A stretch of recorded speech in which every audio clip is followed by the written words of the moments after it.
ആർക്കെങ്കിലും പറയാൻ പറ്റുമോ ഈ അമ്പലം എവിടെയാണ് സ്ഥിതി ചെയ്യുന്നത് എന്നുള്ളത്? ഒരു ഊഹം വെച്ച് പറയുമ്പോൾ ഇത്രയും നല്ലൊരു അമ്പലം എന്തായാലും സ്വാഭാവികമായിട്ടും കേരളത്തിൽ എവിടെയെങ്കിലും ആവണം അല്ലെ? ഇപ്പതാ ഉത്സവത്തിന്റെ കൊടികൂറകളും തോരണങ്ങളും ഒക്കെ ഉണ്ട്. അതുപോലെ തന്നെ നല്ല സന്ധ്യാസമയം, നല്ല ഐശ്വര്യമായിട്ട് മാലകളൊക്കെ ചാർത്തി നിൽക്കുന്ന നല്ല ശ്രീകോവില്. അപ്പൊ എന്തായാലും ഇത് കേരളത്തിലൊരു അമ്പലം ആവുമെന്നാണ് നമ്മൾ വിചാരിക്കുക. എന്നാൽ ട്വിസ്റ്റ് അതാണ്, ഇത് കേരളത്തിലല്ല. എങ്കിൽ ഈ അമ്പലം എവിടെയാണെന്നൊന്ന് പറഞ്ഞേ. ഇതിന്റെ പുറത്തുനിന്നുള്ള ഒരു രൂപം കാണുമ്പോൾ തന്നെ തമിഴ്നാട്ടിലെ ഏതോ ഒരു കോവിലാണ് എന്നാണ് നമുക്ക് തോന്നുക അല്ലെ? കാരണം നമ്മുടെ കേരളത്തിലെയും തമിഴ്നാട്ടിലെയും അമ്പലങ്ങൾ തമ്മിൽ രൂപത്തിൽ ചെറിയ വ്യത്യാസമുണ്ട്. പക്ഷേ എന്നെ ഇവിടെ കാണുന്നുണ്ടല്ലോ, ഞാനിപ്പോൾ അത് അമേരിക്കയിലാണ്, തമിഴ്നാട്ടിലും അല്ല കേരളത്തിലും അല്ല. അപ്പൊ എങ്ങനെയാണ് ഇത് രണ്ടും കൂടി അങ്ങ് ഒത്തുപോകുന്നത്? അതാണ് ഗൈസ് ഇവിടുത്തെ ട്വിസ്റ്റ്. ഈ രണ്ട് അമ്പലങ്ങളും സ്ഥിതി ചെയ്യുന്നത് അമേരിക്കയിലാണ്. അപ്പൊ ഇന്ന് ഈ അമ്പലങ്ങളും അമേരിക്കയിലെ ഈ സ്ഥലം ഹൂസ്റ്റൺ എന്ന് പറയുന്ന ഈ സ്ഥലത്തെ വിശേഷങ്ങളുമാണ് ഞാൻ നിങ്ങളുമായിട്ട് പങ്കുവയ്ക്കുന്നത്. അങ്ങനെ ന്യൂയോർക്കിൽ നിന്ന് ഞങ്ങൾ ഫ്ലൈറ്റ് പിടിച്ചിട്ട് ഇനി പോകുന്നത് ഹൂസ്റ്റണിലേക്കാണ്. കുറച്ച് നേരത്തെ ഫ്ലൈറ്റ് ഉണ്ട്. അങ്ങനെ ഞങ്ങൾ ഹൂസ്റ്റണിൽ ലാൻഡ് ചെയ്തു. ഹൂസ്റ്റണിൽ ഞങ്ങൾ സ്റ്റേ ചെയ്യുന്നത് ഞങ്ങൾക്കൊക്കെ സഹോദരനെ പോലെയുള്ള സഹോദര തുല്യനായിട്ടുള്ള സുബിനേട്ടന്റെ വീട്ടിലാണ്. ഇതാണ് സുബിനേട്ടന്റെ വീട്. വളരെ മനോഹരമായിട്ടൊരു വീടാണ്. സുബിനേട്ടനും മിനിച്ചേച്ചിയും 2 മക്കളുമാണ് അവിടെ താമസിക്കുന്നത്. അപ്പൊ രാവിലെ തന്നെ സുബിനേട്ടൻ പറഞ്ഞു, നിങ്ങളെ ഞാൻ ആദ്യം കൊണ്ടുപോകുന്നത് ഇവിടുത്തെ മധുര മീനാക്ഷി ടെമ്പിളിലേക്കാണ്. മധുര മീനാക്ഷി ടെമ്പിൾ നമ്മുടെ ശരിക്കുമുള്ള മധുര മീനാക്ഷി ടെമ്പിൾ നിങ്ങൾ എല്ലാവരും കേട്ടിട്ടുണ്ടായിരിക്കും. മധുരയിൽ ഞാനൊരു 3-4 തവണ പോയിട്ടുണ്ട് കേട്ടോ. അപ്പൊ അതിന്റെ സത്യം പറഞ്ഞാൽ അതിന്റെ ഒരു റെപ്ലിക്ക എന്നുള്ള പോലെ സ്ഥിതി ചെയ്യുന്ന ഒരു അമ്പലമാണ് ഈ ഹൂസ്റ്റണിലെ മധുര മീനാക്ഷി ടെമ്പിൾ. ശരിക്കും ഒരു തമിഴ്നാട് സ്റ്റൈലിൽ ഉണ്ടാക്കിയിരിക്കുന്ന വലിയൊരു കോമ്പൗണ്ട് ആണ് കേട്ടോ. ഏക്കർ കണക്കിനുള്ള കോമ്പൗണ്ട് ഉണ്ട്. ഞാൻ ഇതിന്റെ ഉൾഭാഗത്ത് പോയി, പക്ഷെ അവിടെ വീഡിയോ അലൗഡ് അല്ല. പക്ഷേ നമുക്ക് അവിടെ പോകുമ്പോൾ ശരിക്കും തമിഴ്നാട്ടിലെ ഒരു അമ്പലത്തിൽ ചെന്നുള്ള ഒരു പ്രതീതിയാണ് കിട്ടുക. ധാരാളം തമിഴിയൻസ് അവിടെ ഉണ്ടായിരുന്നു.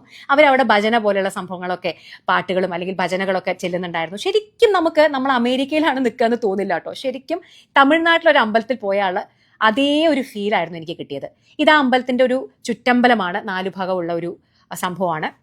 ഞാൻ പറഞ്ഞല്ലോ വലിയൊരു കോമ്പൗണ്ട് ആണ് അവിടെ. അതിന് നേരെ അപ്പുറത്തൊരു കഫറ്റേരിയ ഉണ്ട്, പിന്നെ മയിലുകളെ വളർത്തുന്ന ഒരു സ്ഥലമുണ്ട്. പക്ഷെ എനിക്ക് അവിടെ ഏറ്റവും കൗതുകം തോന്നിയത് ഇത് കണ്ടപ്പോഴാണ്. ഇഷ്ടം പോലെ വാഴ. ഞാൻ കേരളത്തിന് പുറത്ത് ഇത്രയും വാഴ, അതും നമ്മുടെ രാജ്യത്തിന് പുറത്ത് വേറൊരു രാജ്യത്ത് കണ്ടിട്ടില്ല കേട്ടോ. അത്രയും വാഴ മാത്രമല്ല, അവിടെ അങ്ങനെ ധാരാളം ചെടികൾ അവര് വളർത്തുന്നുണ്ട്. ഞാൻ അതിന്റെ ഇടയിൽ കൂടെ നടന്നപ്പോൾ സരിൻ പറയായിരുന്നു, ഒരു വാഴ കുറേ വാഴയുടെ ഇടയിൽ കൂടെ നടക്കുന്നു എന്ന്. അപ്പോൾ എന്തായാലും അതൊക്കെ കണ്ട് ഞങ്ങള് മധുര മീനാക്ഷിയിൽ നിന്ന് ഇറങ്ങി. ഇനി നമ്മൾ നേരെ പോകുന്നത് നാസയിലേക്കാണ്. പക്ഷേ ഓൺ ദ വേ ഞാൻ നിങ്ങൾക്ക് വേറൊരു സംഭവം കൂടി കാണിച്ചു തരാം കേട്ടോ. ലോകത്തെ ഏറ്റവും വലിയ മെഡിക്കൽ സെന്ററുകളുടെ സമുച്ചയം സ്ഥിതി ചെയ്യുന്നതും ഹൂസ്റ്റണിലാണ്. ടെക്സസ് മെഡിക്കൽ സെന്റർ എന്ന് പറയും. ഏറ്റവും വലുത്, ലോകത്തെ ഏറ്റവും കൂടുതൽ ആശുപത്രി സമുച്ചയങ്ങൾ, ഏറ്റവും വലിയ പരീക്ഷണ നിരീക്ഷണങ്ങൾ, ഏറ്റവും കൂടുതൽ മെഡിക്കൽ സ്റ്റാഫുകൾ വർക്ക് ചെയ്യുന്നതൊക്കെ ഈ പറയുന്ന ടെക്സസ് മെഡിക്കൽ സെന്ററിലാണ്. MD ആൻഡേഴ്സൺ ക്യാൻസർ സെന്റർ, അതുപോലെ ടെക്സസ് ചിൽഡ്രൻസ് ഹോസ്പിറ്റൽ, അങ്ങനെയുള്ള ലോക പ്രശസ്തമായിട്ടുള്ള ധാരാളം മെഡിക്കൽ ആശുപത്രികളുടെ ഒരു സമുച്ചയമാണിത്. ലോകത്തിലെ തന്നെ ഏറ്റവും വലുത്. അപ്പോൾ അത് കണ്ടിട്ട് അതിന്റെ ആ വഴിയാണ് ഞങ്ങൾ നാസയിലേക്ക് പോയത്. അങ്ങനെ ഞങ്ങൾ ഏകദേശം ഒരു ഉച്ചയോട് കൂടിയിട്ട് നാസയിലെത്തി. നാസ എന്താണെന്ന് നിങ്ങൾക്ക് പറഞ്ഞു തരേണ്ട ആവശ്യമില്ലല്ലോ. അമേരിക്കയുടെ ബഹിരാകാശ പരീക്ഷണ നിരീക്ഷണങ്ങളുടെ തന്ത്രപ്രധാനമായ സ്ഥലമാണ് നാസ. നാസയുടെ ആസ്ഥാനങ്ങൾ ധാരാളം സ്ഥലങ്ങളിലുണ്ട്. ഇപ്പോൾ മിയാമിയിലുണ്ട്, അതുപോലെ തന്നെ നമ്മുടെ ഹൂസ്റ്റണിലുണ്ട്. അതിലൊരു പ്രധാനപ്പെട്ട സെന്റർ എന്ന് പറയുന്നത് ഹൂസ്റ്റണിലാണ്. അപ്പോളോ 11 പോലെ, അതായത് മനുഷ്യനെ ചന്ദ്രനിൽ ഇറക്കിയ ഒരു വലിയ ചുവടുവയ്പ് നാസ നടത്തിയത് ഹൂസ്റ്റണിൽ നിന്നാണ്. അപ്പൊ നമ്മൾ ചെന്നപ്പോൾ തന്നെ അതിന്റെ ഒരു ചെറിയ വീഡിയോ പ്രദർശനമൊക്കെ ഉണ്ടായിരുന്നു. ഭയങ്കര രസമായിരുന്നു കേട്ടോ കാണാൻ. ശരിക്കും ആ സമയത്ത്, അതായത് 1962 മുതലാണ് അവരുടെ പ്രധാന പ്രവർത്തനങ്ങളൊക്കെ സംഭവിക്കുന്നത്. 1969 ഈ അപ്പോളോ മിഷൻസ് എന്ന് പറയുന്നത് പല ഘട്ടങ്ങളിലായിട്ടാണ്. അപ്പോളോ 8, അപ്പോളോ 11, അപ്പോളോ 13, അപ്പോളോ 17, അങ്ങനെ പല ഘട്ടങ്ങളിലായിട്ടാണ് ഇത് സംഭവിക്കുന്നത്. അപ്പോളോ 11 മനുഷ്യനെ ചന്ദ്രനിൽ ഇറക്കിയ അവരുടെ ഏറ്റവും വലിയൊരു കുതിച്ചുചാട്ടം എന്ന് തന്നെ പറയാവുന്ന അമേരിക്കയുടെ നാസയുടെ ഒരു അച്ചീവ്മെന്റ് എന്ന് പറയുന്നത് അപ്പോളോ 11 ആയിരുന്നു. അപ്പോൾ അതിന്റെ എല്ലാ ലൈവായിട്ടുള്ള അവരുടെ ഫോൺ സംഭാഷണങ്ങൾ, ലൈവായിട്ട് ഉള്ള വീഡിയോകള്, അപ്പൊ അതൊക്കെ കാണുമ്പോണ്ടല്ലോ അവർ ശരിക്കും സംസാരിച്ച, അതായത് നീൽ ആംസ്ട്രോങ്ങിന്റെ സൗണ്ട് നമുക്ക് കേൾക്കാം, അദ്ദേഹം പറഞ്ഞ കാര്യങ്ങള്, അതുപോലെ തന്നെ അദ്ദേഹം അമേരിക്കൻ പ്രസിഡന്റിനോട് സംസാരിച്ച ഫോൺ സംഭാഷണം, അദ്ദേഹം അവിടെ നിന്ന് എടുത്ത ഒറിജിനൽ വീഡിയോസ്, ഇതൊക്കെ നമുക്ക് കാണുമ്പോൾ ഭയങ്കരമായിട്ടുള്ള നമുക്കൊരു എക്സൈറ്റ്മെന്റ് വരും കേട്ടോ. ഇപ്പൊ അവിടുന്ന് ആദ്യമായിട്ട് ചന്ദ്രന്റെ ഉപരിതലത്തിൽ നിന്ന് അവരെടുത്ത വീഡിയോ ആണ് ഇപ്പൊ നമ്മൾ കാണിച്ചിരുന്നത്. അങ്ങനെ ശരിക്കും അവരുടെ അച്ചീവ്മെന്റ്സ് മാത്രമല്ല, പല മിഷൻസും ഫെയിലിയർ ആയിട്ടുണ്ട്, എത്രയോ പേര് മരിച്ചിട്ടുണ്ട്. അപ്പോൾ അവരുടെ ഫെയിലിയറുകളും അച്ചീവ്മെന്റ്സും എല്ലാം കലർത്തിയ ഒരു കംപ്ലീറ്റ് ഹിസ്റ്ററിയാണ് അവർ കാണിച്ചിരുന്നത്. ഏറ്റവും അവസാനം അപ്പോളോ നടന്നത് 1972 അന്നാണ് അവസാനമായിട്ട് നാസ ചന്ദ്രനിലേക്ക് മനുഷ്യനെ അയച്ചത്. അപ്പോൾ അതിൻ്റെ ഒരു കംപ്ലീറ്റ് ഹിസ്റ്ററി ഇത് കണ്ടോ. അവിടെ പോയിട്ട് ആദ്യമായിട്ട് മനുഷ്യൻ അവിടെ ഇറങ്ങിയതിന് ശേഷം നീൽ ആംസ്ട്രോങ്ങും കൂടെയുള്ള ആൽഡ്രനും തുള്ളിച്ചാടുന്ന ദൃശ്യങ്ങളാണിത്. അതായത് അവർ സന്തോഷം കൊണ്ട് തുള്ളിച്ചാടുന്ന ദൃശ്യങ്ങളും അത് കണ്ടിട്ട് നാസയിലെ ശാസ്ത്രജ്ഞർ ചിരിക്കുന്നതും ഒക്കെയാണ്. അപ്പോൾ ഒന്ന് ആലോചിച്ച് നോക്കി, ഇതൊക്കെ ഒറിജിനൽ വീഡിയോസും അവരുടെ ഓഡിയോസും ഒക്കെയാണ് നമ്മൾ കേൾക്കുന്നത്.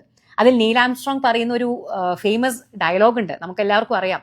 ഇത് ഒരു മനുഷ്യനൊരു ചുവടുവെപ്പാണെങ്കിലും ഇത് മനുഷ്യരാശിക്ക് ഒരു കുതിച്ച ചാട്ടമാണ് എന്ന് നീൽ ആംസ്ട്രോങ് പറയുന്ന ആ വലിയ മഹത്തായ അദ്ദേഹത്തിന്റെ വാക്കുകളെ ഒറിജിനലായിട്ട് നമുക്ക് ലൈവായിട്ട് അദ്ദേഹത്തിന്റെ ആ സൗണ്ടിൽ നമുക്ക് കേൾക്കാൻ സാധിക്കും. ആ ഒറിജിനൽ വോയിസ് ഒക്കെ അവരവിടുന്ന് നമുക്ക് ആ വോയിസ് ക്ലിപ്പൊക്കെ അവരവിടെ പ്ലേ ചെയ്യുന്നുണ്ടായിരുന്നു. അപ്പോൾ നല്ല എക്സ്പീരിയൻസ് ആയിരുന്നു കേട്ടോ ആ ഒരു വീഡിയോ പ്രദർശനം. ഞങ്ങൾ എല്ലാവരും ഇങ്ങനെ ശ്വാസം അടക്കി പിടിച്ചിട്ടാണ്. കാര്യം അവർ വളരെ റിയലിസ്റ്റിക് ആയിട്ടാണ് കാണിച്ചിരുന്നത്. അവരവിടെ അപ്പോളോ 8, 11, 13 എല്ലാ മിഷൻസും ഇവൻ വളരെ സങ്കടം തോന്നുന്നത് എന്താണെന്ന് വെച്ച് കഴിഞ്ഞാൽ അവരുടെ ഫെയിലിയർ ആയിട്ടുള്ള മരണപ്പെട്ട എത്രയോ പേര് ഇതിൻ്റെ ഇടയിൽ മരണപ്പെട്ടിട്ടുണ്ട്. അപ്പം നമ്മുടെ കൽപ്പന ചൗള അടക്കം മരണപ്പെട്ടവരുടെ ലിസ്റ്റുള്ളതാണ്. അപ്പം അതും നമുക്ക് കാണിക്കുക. അപ്പോൾ പലതും നമുക്ക് വളരെ ഇമോഷണൽ ആയിട്ട് വിഷമം തോന്നുന്ന കാര്യങ്ങളുണ്ട്. അപ്പോൾ ഇതാണ് അതിൻ്റെ പുറത്ത് നമുക്ക് സന്ദർശകർക്കായിട്ട് നാസ ഒരുക്കിയിരിക്കുന്ന ഒരു സംഭവം. ശരിക്കും പറഞ്ഞു കഴിഞ്ഞാൽ കുട്ടികളുണ്ടല്ലോ, കുട്ടികൾ ഭയങ്കരമായിട്ട് എൻജോയ് ചെയ്യും കേട്ടോ. ശരിക്കും ഈ പറയുന്ന പല ആർട്ടിഫിഷ്യൽ ഇന്റലിജൻസ് വെച്ചിട്ട് അല്ലെങ്കിൽ വെർച്വൽ റിയാലിറ്റി വെച്ചിട്ട്, അപ്പോൾ ഈ വെർച്വൽ റിയാലിറ്റി വെച്ചിട്ട് ഉള്ളൊരു സംഭവമാണിത്. ആയിരിക്കുന്നത് സൈരനും പാപ്പുമാണ്. ഞാൻ ഇത് കഴിഞ്ഞിട്ടാണ് ഞാൻ ഇരുന്നത്. ഇതെന്താന്ന് വെച്ച് കഴിഞ്ഞാൽ നമ്മൾ അതിലിരിക്കുന്ന സമയത്ത് നമ്മൾ കാണുന്നത് അവരുടെ അപ്പോളോ മനുഷ്യൻ ചന്ദ്രനിൽ ഇറങ്ങിയ ആദ്യത്തെ അവരുടെ ആ ഒരു മിഷൻ ഉണ്ടല്ലോ, അതിൽ നമ്മൾ പോകുന്ന പോലെയാണ് ഈ വെർച്വൽ റിയാലിറ്റി സെറ്റ് ചെയ്തിരിക്കുന്നത്. അപ്പൊ നമുക്ക് എന്താ തോന്നുക, നമ്മൾ ആ ഒരു പറയുന്ന അപ്പോളോ 11 പേടകത്തിൽ ആദ്യമായിട്ട് ചന്ദ്രനിലേക്ക് പോയി ചന്ദ്രനിൽ ഇറങ്ങുന്ന പോലെയൊക്കെ നമുക്ക് ഫീൽ ചെയ്യും. അപ്പൊ ശരിക്കും കുട്ടികൾ ഭയങ്കരമായിട്ട് എൻജോയ് ചെയ്യും. ഞാൻ എൻ്റെ കൺമുമ്പിൽ കുറേ കുട്ടികൾ അതിങ്ങനെ വളരെയധികം ഫീൽ ചെയ്ത് കാണുന്നത് ശരിക്കും സന്തോഷത്തോടു കൂടിയാണ് ഞാൻ നോക്കി നിന്നത്. അപ്പോൾ കുട്ടികൾക്ക് നല്ലൊരു എക്സ്പീരിയൻസ് ആയിരിക്കും. പ്രത്യേകിച്ചിട്ട് അവിടെ ധാരാളം ഇത്രയും കാലം നാസയിൽ ജോലി ചെയ്ത എല്ലാ ക്രൂ മെമ്പേഴ്സിൻ്റെയും ഫോട്ടോസ് അവരവിടെ വാളിൽ പ്രദർശിപ്പിച്ചിട്ടുണ്ട്. അതിൽ നമ്മുടെ സുനിത വില്യംസിനെ കണ്ടപ്പോൾ എനിക്ക് ഭയങ്കര അഭിമാനം തോന്നി. ഇത് കണ്ടോ, അപ്പോൾ ഞാൻ അതൊന്ന് സൂം ചെയ്ത് എടുത്തതാണ്. അങ്ങനെ നാസയിലെ ഇത്രയും കാലം മരണപ്പെട്ടവരുണ്ട്, പല മിഷൻസും പോയിട്ട് സക്സീഡ് ആയവരുണ്ട്, അതെല്ലാവരുടെയും ഫോട്ടോസ്. ഇനി നമ്മൾ കയറാൻ പോകുന്നത് എത്ര പേർക്ക് അറിയാമെന്ന് അറിയില്ല, ഇപ്പോൾ അമേരിക്ക വീണ്ടും ചന്ദ്രനിലേക്ക് ആളുകളെ അയക്കാൻ പോവുകയാണ്. അതിൻ്റെ ആ മിഷന്റെ പേരാണ് ആർടെമിസ് എന്ന് പറയുന്ന മിഷൻ. അപ്പോൾ അതിന് 4-5 പേരെ സെലക്ട് ചെയ്തിട്ടുണ്ട്. അവരുടെ ഫോട്ടോ ആണ് നമ്മൾ പുറത്ത് കണ്ടത്. അപ്പോൾ അവരിപ്പോൾ ട്രെയിൻ ചെയ്തുകൊണ്ടിരിക്കുകയാണ്. അപ്പോൾ അതിനെ പറ്റിയിട്ട്, അപ്പോൾ ഈ മൂൺ വാക്കേഴ്സ് എന്ന് പറയുന്ന അടുത്തൊരു ഷോയിൽ കൂടുതലായിട്ട് അവർ പറയുന്നത് അവരിതിന് മുമ്പേ ചെയ്ത അപ്പോളോ 11 മിഷനെ പറ്റിയും ഇനി ചെയ്യാൻ പോകുന്ന ആർടെമിസ് എന്ന് പറയുന്ന ഭാവിയിലെ വളരെ പെട്ടെന്ന് തന്നെ ഇനി വീണ്ടും അവർ ചന്ദ്രനിലേക്ക് കൂടുതൽ ചന്ദ്രന്റെ സൗത്ത് പോളിലേക്കാണ് ഇനി ചന്ദ്രനിലെ വെള്ളത്തിന്റെ പ്രസൻസ് കണ്ടുപിടിക്കാനും കൂടുതലായിട്ട് ചന്ദ്രനെ പറ്റി അറിയാനൊക്കെ ചന്ദ്രന്റെ സൗത്ത് പോളിലേക്ക് ആളുകളെ അയക്കുകയാണ്. ആ ഒരു മിഷന്റെ പേരാണ് ആർടെമിസ്. അപ്പോൾ അതിനെപ്പറ്റി കൂടി ഈ ഒരു വീഡിയോ സംഭവത്തിൽ അവർ എക്സ്പ്ലെയിൻ ചെയ്യുന്നുണ്ട്. അപ്പോൾ എന്താണ് ഇതുവരെ അവർ അച്ചീവ് ചെയ്തത്, ഇനി എന്താണ് നാസ അച്ചീവ് ചെയ്യാൻ ഉദ്ദേശിക്കുന്നത് എന്നുള്ളതാണ്. ഇത് കണ്ടോ, ലൈവ് ഫ്രം ദ മൂൺ. മൂണിൽ നിന്ന് ലൈവായിട്ട് അവർക്ക് കിട്ടിയ വീഡിയോസ്, ഓഡിയോസ്, ഇതൊക്കെ നമുക്ക് ശരിക്കും ലൈവായിട്ട് കേൾക്കുക. നമ്മൾ നീൽ ആംസ്ട്രോങ്ങും അതുപോലെ തന്നെ ആൽഡ്രിനും ഒക്കെ സംസാരിക്കുന്നതും അവർ US പ്രസിഡന്റിനോട് സംസാരിക്കുന്നത്, ഹൂസ്റ്റണിലെ ശാസ്ത്രജ്ഞനോട് സംസാരിക്കുന്നത്. അവർ ചന്ദ്രനിലേക്ക് പോകുമ്പോൾ നീൽ ആംസ്ട്രോങ് പറയുകയാണ്, we are on the way Houston എന്നാണ് പറയുന്നത്. ഹൂസ്റ്റൺ, ഞങ്ങളുടെ വഴിയിലാണ്, ഞങ്ങൾ പോയിക്കൊണ്ടിരിക്കുകയാണ് എന്ന്. ചന്ദ്രനിൽ ഇറങ്ങിയിട്ട് പറയുന്ന വാചകമാണ്, ഇത് മനുഷ്യന് ഒരു ചുവടുവെപ്പായിരിക്കാം, പക്ഷെ ഇതൊരു മനുഷ്യരാശിക്ക് ഇത് ഒരു കുതിച്ചു ചാട്ടമാണ് എന്നാണ് നീൽ ആംസ്ട്രോങ് ലൈവായിട്ട് ഹൂസ്റ്റണിലെ ശാസ്ത്രജ്ഞരോട് പറഞ്ഞത്. അപ്പൊ ഇതൊക്കെ നമ്മൾ പണ്ട് പഠിച്ചിട്ടുണ്ട്, പക്ഷെ ഇതൊക്കെ ലൈവായിട്ട് അവരുടെ ഓഡിയോ വീഡിയോ ഒക്കെ കാണുക എന്ന് പറയുന്നത് നല്ലൊരു എക്സ്പീരിയൻസ് ആയിരുന്നു. ഇത് കണ്ടോ, ആദ്യത്തെ ചന്ദ്രനിലെ കാൽപ്പാടിന്റെ ഫോട്ടോ ആണിത്. നീൽ ആംസ്ട്രോങ് ആണ് ആദ്യമായിട്ട് ഇറങ്ങുന്നത് അല്ലെ. അദ്ദേഹം എടുത്ത അദ്ദേഹത്തിന്റെ സ്വന്തം കാൽപ്പാടിന്റെ ഫോട്ടോസ് ആണ് ഈ കാണുന്നത്, ഒറിജിനൽ ഫോട്ടോസ്. ഇതാ അവരെ ഇറങ്ങിയ ആ ഒരു വീഡിയോ ആണ്. ഇതെനിക്ക് തോന്നുന്നത് ആദ്യത്തെ അല്ല, പിന്നീട് ഇറങ്ങിയ പിന്നീട് ഉള്ള മിഷൻസിൽ ആളുകൾ ഇറങ്ങിയതിന്റെ വീഡിയോസ് ആണ്. എനിക്ക് തോന്നുന്നു ഇത് അവസാനം 1972 അവസാനത്തെ ആളുകൾ ഇറങ്ങിയപ്പോൾ എടുത്ത വീഡിയോ ആണെന്നാണ് എൻ്റെ ഓർമ്മ കേട്ടോ. അപ്പോൾ അവർ പല സംഗതികളെ എറിഞ്ഞു നോക്കുന്നത്, അതിൻ്റെ ഗുരുത്വാകർഷണം, അപ്പോൾ അതിലുണ്ടാവുന്ന പല എക്സ്പീരിയൻസുകൾ, അതൊക്കെ അതിൻ്റെയൊക്കെ വീഡിയോസ് അവർ ലൈവായിട്ട് പകർത്തിയിട്ട് അയച്ചു കൊടുത്ത ലൈവ് വീഡിയോസ് ആണ് കാണിച്ചു തരുന്നത്. അവർ US കൊടി അതിൽ കുത്തി സന്തോഷത്തോടുകൂടി ചാടുന്ന ദൃശ്യത്തോടു കൂടിയാണ് ഇത് ഏകദേശം അവസാനിക്കുന്നത്. അവർ പറയുന്നത്, അതായത് ഇതിൽ ജോൺ എഫ് കെന്നഡിയുടെയൊക്കെ വാക്കുകൾ പറയുന്നുണ്ട്. ജോൺ എഫ് കെന്നഡിയാണ് ഇതിനു വേണ്ടി ഏറ്റവും കൂടുതൽ ബുദ്ധിമുട്ടിയ ഒരു ആള്. ഇപ്പം ആ പോയ ഏതോ ഒരു മിഷനിലുണ്ടായിരുന്ന ആള് അവരുടെ ഫാമിലി ഫോട്ടോ അവിടെ പതിച്ചു പോകുന്നതാണ്. ചന്ദ്രനിൽ അവരുടെ ഫാമിലി ഫോട്ടോ പതിച്ചു പോകുന്ന ഒരു ചെറിയ കൗതുക വാർത്ത. അങ്ങനെ ടു ബി കണ്ടിന്യൂഡ് എന്ന് പറഞ്ഞിട്ടാണ് അവർ നിർത്തുന്നത്. അവരുടെ മിഷൻസ് ഒന്നും കഴിയുന്നില്ല, ഇനിയും കൂടുതൽ കൂടുതൽ കൂടുതൽ ലക്ഷ്യങ്ങളുമായിട്ട് നാസ മുന്നോട്ട് കുതിക്കുകയാണ്. അങ്ങനെ നാസ കണ്ട് ഞങ്ങൾ തിരിച്ചു വന്നു. ഈ വൈകുന്നേരം നമ്മൾ നേരെ പോയത് ഞാൻ ആദ്യം കാണിച്ചു തന്ന, ഞാൻ പറഞ്ഞില്ലേ ഇത് ഹൂസ്റ്റണിലെ നമ്മുടെ ശ്രീകൃഷ്ണ ടെമ്പിൾ ആണ്. നമ്മുടെ ഗുരുവായൂർ അമ്പലം ഇല്ലേ, ശരിക്കും അതിൻ്റെ ഒരു റെപ്ലിക്ക കേട്ടോ. മധുര മീനാക്ഷി ടെമ്പിൾ ആണ് നമ്മൾ ഇതിന് മുമ്പ് കണ്ടതെന്നുണ്ടെങ്കിൽ ഇത് നമ്മുടെ ഗുരുവായൂരിലെ ശ്രീകൃഷ്ണ ക്ഷേത്രത്തിന്റെ റെപ്ലിക്ക. ചെല്ലുമ്പോൾ തന്നെ കാണുന്നത് ഒരു ഗജവീരന്റെ ശരിക്കും ഒരു ആന നിൽക്കുക തോന്നുട്ടോ. പിന്നെ കാണുന്നത് അവിടെ ഇനി വരാൻ പോകുന്ന ഉത്സവത്തിൻ്റെയൊക്കെ പോസ്റ്ററുകൾ, അതുപോലെ തന്നെ നല്ലൊരു സായാഹ്നത്തിൽ നമ്മളൊരു 6-6:30 മണിക്കാണ് പോയത്. അപ്പം അതുകൊണ്ട് തന്നെ നല്ലൊരു വൈബായിരുന്നു. ഇത് കണ്ടോ, നമ്മൾ ഗുരുവായൂർ പോയ ആളുകൾക്ക് അറിയാം അവിടെ ഗരുഡന്റെ വലിയൊരു പ്രതിമയുണ്ട്. അപ്പം അതേ പറഞ്ഞ പോലെ തന്നെ ഒരു ഗരുഡന്റെ പ്രതിമ ഇവിടെയും അവർ സ്ഥാപിച്ചിട്ടുണ്ട്. Welcome to Shri Guruvayurappan temple Houston. അങ്ങനെ ഞങ്ങൾ പതുക്കെ ടെമ്പിളിലേക്ക് അമ്പലത്തിലേക്ക് പ്രവേശിച്ചു. ഇതിൻ്റെയും നമുക്ക് നടയുടെ മുമ്പിൽ നിന്നിട്ട് വീഡിയോ എടുക്കാൻ സാധിക്കില്ല. 4 പുറവും വീഡിയോ എടുക്കാം, ഉള്ളിലും നമുക്ക് വീഡിയോ അലൗഡ് ആണ്. പക്ഷെ നമുക്ക് പ്രതിഷ്ഠയുടെയും നടയുടെയും നേരെ മുമ്പിൽ നിന്നിട്ട് വീഡിയോ എടുക്കാൻ സാധിക്കില്ല, അത്രയേ ഉള്ളൂ. അപ്പം ഇങ്ങനെയാണ് നമ്മൾ ഉള്ളിലേക്ക് കയറുന്നത്. നിങ്ങൾക്ക് ദൂരെ പ്രതിഷ്ഠ കാണാം. അമ്പലത്തിന്റെ ഉൾഭാഗമൊക്കെ ഇങ്ങനെയാണ്. ശരിക്കും നമ്മുടെ കേരളത്തിലെ ഒരു ടിപ്പിക്കൽ അമ്പലം. ഇത് അമേരിക്കയിലാണ് എന്ന് പറഞ്ഞു കഴിഞ്ഞാൽ വിശ്വസിക്കാൻ ബുദ്ധിമുട്ടുണ്ടാവും അല്ലേ? പക്ഷേ അമേരിക്കയിൽ ഈ 2 അമ്പലങ്ങൾ മാത്രമല്ല കേട്ടോ. ഇനി ഒരു ഗണപതി അമ്പലം ഉണ്ട്, ബാപ്റ്റിസ്റ്റ് ടെമ്പിൾ ഉണ്ട്, അങ്ങനെ ഒരു 5-6 അമ്പലങ്ങൾ ഹൂസ്റ്റണിലുണ്ട്. ഹൂസ്റ്റണിൽ മാത്രമുണ്ട്. അമേരിക്കയിലെ ഹൂസ്റ്റണിൽ മാത്രമല്ല, ഡാലസിലും അങ്ങനെ പല പല പല സ്ഥലങ്ങളിൽ ഇത്തരത്തിലുള്ള ഹിന്ദു അമ്പലങ്ങൾ ധാരാളമുണ്ട്. ഇപ്പം അവിടെ ഭാഗവത പാരായണം നടക്കുന്നുണ്ട്. അപ്പം അതിൻ്റെ സംഭവങ്ങളാണ്.